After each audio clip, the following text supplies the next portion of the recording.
तो जरा आते हैं Bibi's arrest. What do you mean by Bibi's arrest? देखिए, नेतन्याहू को अरेस्ट करने की हसरत थी जहादी ममदानी की।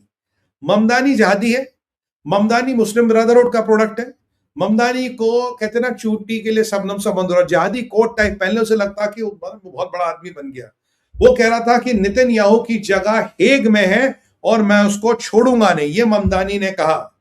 उसको आज डोनाल्ड ट्रंप ने जवाब देने का, बात सुन, कह रहा किसी की औकात नहीं है कि नेतन्याहू को किसी भी हालत में कोई अमेरिका में अरेस्ट करे। नेतन्याहू का बाल कोई बाका नहीं कर सकता, उसका नाखून कोई नहीं छू सकता। मैं देखता हूं किसकी औकात है नेतन्याहू पे के हाथ लगाए अमेरिका में। नेतन्याहू आएगा, अमेरिका आएगा, और मैं आपको कह रहा हूं नेतन्याहू अमेरिका आएगा, और मेरा यह मानना है कि जोसेफ अयोन से मिलेगा। आपको सरप्राइज मिलेगी कि जोसेफ अयोन के साथ नेतन्याहू की मीटिंग होगी, बहुत बड़ा राजनीतिक बवाल आएगा। और ममदानी को बोला तो अपनी औकात और जो छोटा सा तेरी शक्ल है उसको जरा घर में रख, तेरी इतनी बड़ी औकात नहीं कि नेतन्याहू पे हाथ लगाए। नेतन्याहू को हाथ लगाने की औकात अमेरिका में किसी की नहीं, ट्रंप नहीं कर सकता। तेरी औकात कहां से होगी? अमेरिका की इंडस्ट्री, अमेरिका का इकोनॉमी, अमेरिका की सारी Jewish lobby are so powerful they can shake America. Netanyahu को हाथ लगाना किसी की औकात के बाहर की बात है। ममदानी को बताया, और ममदानी को जरा बता दो, ममदानी को बता दो, एक बात बता, ट्रंप ने कहा अगर अरेस्ट होंगे तो वो लोग यहां अरेस्ट होंगे जिन्होंने 52,000 लोग मारे। अगर अरेस्ट होगा तो वो लोग यहां होंगे जिन्होंने हजारों अमेरिकी सिपाही मारे। अगर वो अरेस्ट होंगे, वो लोग होंगे जिन्होंने आज भी बच्चों को वहां ईरान में मार दिया। वो लोग अरेस्ट होंगे जिन्होंने महिलाओं को पत्थर मार मार के मारा है। और ममदानी, अगर तूने यूएन का चार्टर पढ़ा हो, जो यूएन की मीटिंग के लिए न्यूयॉर्क आता है, उसको इम्यूनिटी मिलती है। अमेरिकन कॉन्स्टिट्यूशन, यूएन उसे इम्यूनिटी देता। तुझे क्या लगता तू कॉन्स्टिट्यूशन का बाप बन गया?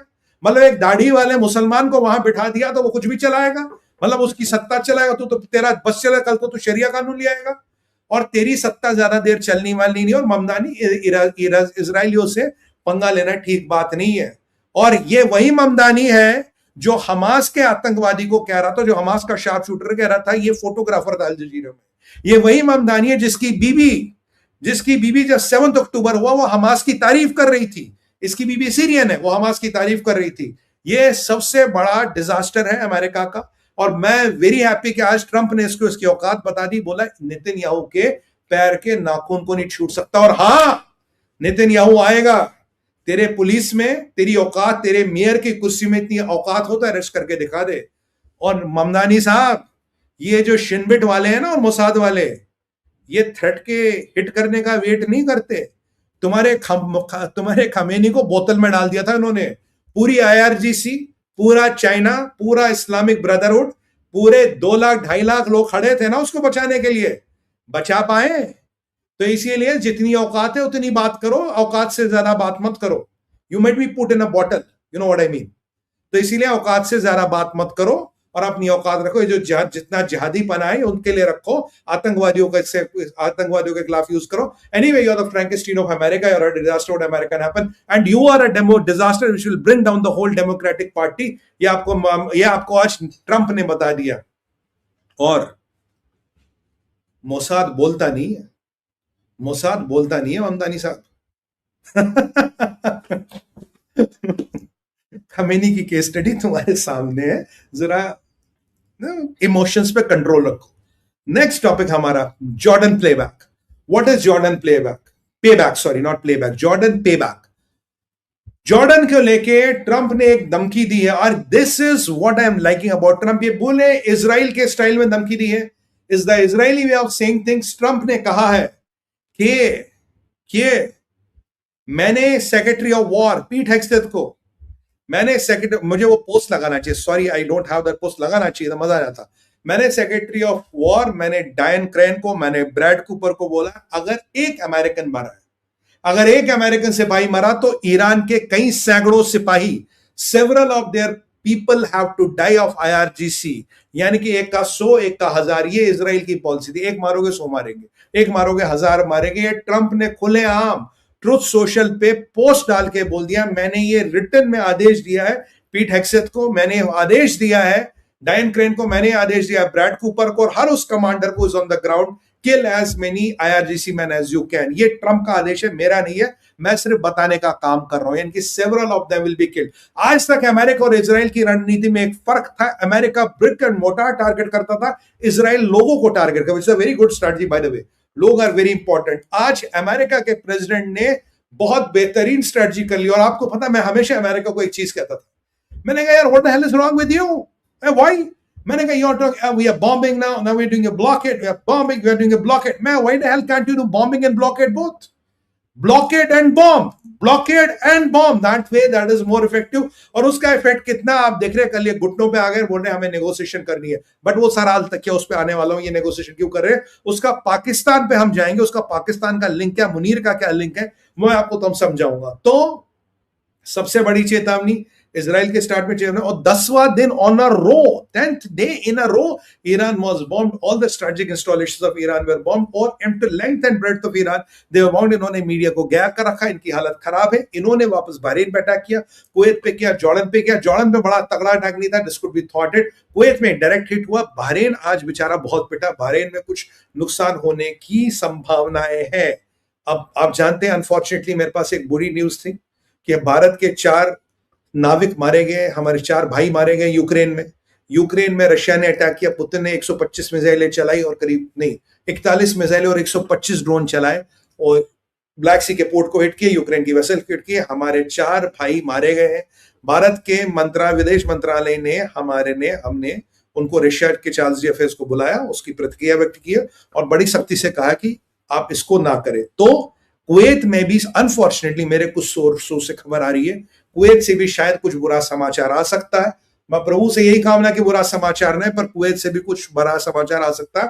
पर जॉर्डन पे अगर आप विषय पे वापस आए, जॉर्डन का बदला लेने का ट्रंप ने खुलेआम आदेश दे दिया, बोला आईआरजीसी को लोगों को लुढ़काना है, विच इंक्लूड्स आईआरजीसी के लीडर्स।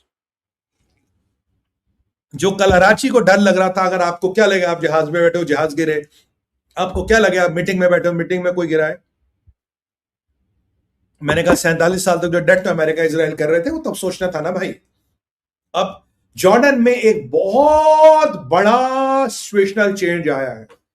जॉर्डन में जो रिपोर्टें आ रही है, जो पिक्चर्स आ रही है, उसको देख के हमें क्या लग रहा है। देखिए, जॉर्डन का बेस था बहुत बड़ा, यहां मल्टीपल बैरक्स थी, मल्टीपल बैरक्स में अमेरिका के लोग थे, एक बैरक में अमेरिका के लोग नहीं रहते। कुछ बैरक्स को मेकशिफ्ट बनाया गया था अमेरिकन सिपाहियों को रखने के लिए। 3 रॉकेट, 3 बैलिस्टिक मिसाइल्स आते, एक पर्टिकुलर विंग, एक पर्टिकुलर बैरक। मान लीजिए एक बहुत बड़ी सोसाइटी है, कई 100 एकड़ पे सोसाइटियां, कई सारे टावर्स हैं, टावर्स में अपार्टमेंट्स हैं, अपार्टमेंट्स में ब्लॉक्स हैं। जिस बैरक में, जिस ब्लॉक में सबसे ज्यादा कंसंट्रेशन अमेरिकन सोल्जर्स की थी, वो सो रहे थे, उसी पर्टिकुलर बैरक, उसी पर्टिकुलर ब्लॉक को अटैक किया गया with 3 ballistic missiles. That is they had very precise Intel. America से खबर आई कि ये इंटेल चाइना ने दी है। चाइना की हालत खराब हो गई कि भैया यहां तो मामला खराब हो गया, तो बहुत से अमेरिकन सिपाही मारेगा और ट्रंप पागल हो गया है। और ट्रंप ने कल ईरान को औकात दिखाने के लिए एक सबमरीन इलाज से बाहर निकाली, न्यूक्लियर सबमरीन। बोला देखो भैया, इसे न्यूक्लियर सबमरीन कहते हैं। Push comes to shove, one is good enough to destroy entire Iran, burn down entire Iran. एक सबमरीन काफी है, इसलिए अपने खुर्रम शाह मिसाइल को मेक 32 कर लो, उससे ज्यादा फुदकने की जरूरत नहीं है। तो इसीलिए ये हुआ। अब फिर समाचार आया, ईरान ने एक सेंसेशनल रेवोल्यूशन किया। कहता जी हमें तो इंफॉर्मेशन जॉर्डन की आर्मी से आई और हमें इंफॉर्मेशन हमारे गुप्तचर जो जॉर्डन है वहां से आई। अब ट्रंप ने बदले का आदेश तो दे दिया, बदले का फरमान दे दिया, ऑर्डर साइन कर दिया, बट ये जॉर्डन की आर्मी और जॉर्डन का गुप्तचर वाला जो वहां जासूस है, वो वाला सिस्टम खराब है। क्योंकि ऐसा माना जाता है कि एक मोल अमेरिका का आईआरजीसी के अंदर है जो इस युद्ध को रोकने नहीं देना चाहता, और एक मोल शायद जॉर्डन की आर्मी में भी है, हो सकता है। जॉर्डन में भी काफी लोग हैं भाई जो शिया है, हो सकता है उनमें से कोई ईरान के लिए काम करो, किसी को खरीद लियो। जबकि किंग अब्दुल्ला बड़े अच्छे आदमी, बड़े सभ्य आदमी, बट आर्मी के अंदर कौन क्या, यू कांट से। जब ये समाचार सामने आया तो दुनिया भर में हड़कंप मच गया। जॉर्डन के अंदर मोल, what is America doing? America ने सारे युद्ध प्लान बदल दिए, सारे। तो सुमित भाई, अमेरिका क्या कर रहा है? अमेरिका सारे KC 135, 94 KC 135 आपके बेनगोरियन एयरपोर्ट पे खड़े हैं। F-16, F-35, F-22 और आपके लॉन्ग रेंज बॉम्बर्स को इस क्षेत्र में ला ही नहीं रहा।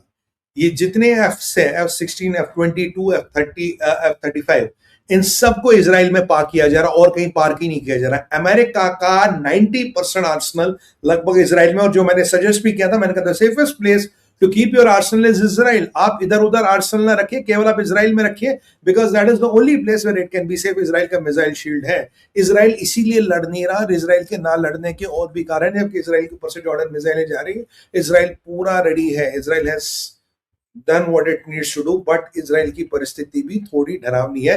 मैं आपको बता रहा हूं क्योंकि अमेरिका का सारा आर्सेनल वहां, अगर आपको अमेरिका का आर्सेनल अब गिराना है, आपको इधर उधर की बेसों में घूमने की जरूरत नहीं। अमेरिका के लोग, अमेरिका का आर्सेनल आपका सारा इजराइल में मिलेगा। And somewhere down the line they know it what is going to happen. इन्हें पता है क्या होने वाला है, इन्हें पता कि इजराइल कितना इंपॉर्टेंट हो रहा है। बट ये प्रकरण बड़ा इंपॉर्टेंट है। यहां से Mohammed bin Salman is warming up to America कि he doesn't want the things to move out. कतरियों ने अल उदैर एयरबेस को लेकर कुछ नहीं बोला है। समाचार ये भी आ रहे हैं कतरियों के अल उदैर एयरबेस से भी सामान निकाला जा रहा है। जो सेंटकॉम का हेडक्वार्टर था अल उदैर में, they are trying to relieve it and move everything to Israel. तो अल उदैर को भी खाली करके माल मसाला जो भी इजराइल मूव किया जा रहा है। So Israel is a country now which can not fail. अगर इजराइल गया तो अमेरिका आधा आर्सेनल भी गया। और यूरोप की बेसों को खाली किया जा रहा है, यूरोप की बेसों को खाली किया जा रहा है, वहां से जहाज वहाज सब यहां लाए जा रहे हैं। और अब विशेष कार्यक्रम में विशेष प्रावधान दिया गया है ब्रैड कूपर को, डायन क्रेन को, आईआरजीसी के लोगों का, आईआरजीसी की लीडरशिप का, इंक्लूडिंग पॉलिटिकल लीडरशिप का खात्मा कैसे किया जाए। तो अब इनके पीछे इजराइल ही नहीं लगा, अब इनके पीछे अमेरिका भी लगा। ये ट्रंप की राजनीति या रणनीति का नया प्रकरण है, क्योंकि आपने ट्रंप पे अटैक किया, आपने ट्रंप का कॉफिन लगा दिया, इवांका का ट्रॉफिन लगा दिया, मेलानी के कॉफिन लगा दिया, आपने तहरीर वो चाहे वो व्हाट इज दैट तहरीर स्क्वायर और wherever you call it in Iran, और आपने बोला कि ऐसे इनको मारेंगे या मारेंगे, दैट बीइंग यू बैड।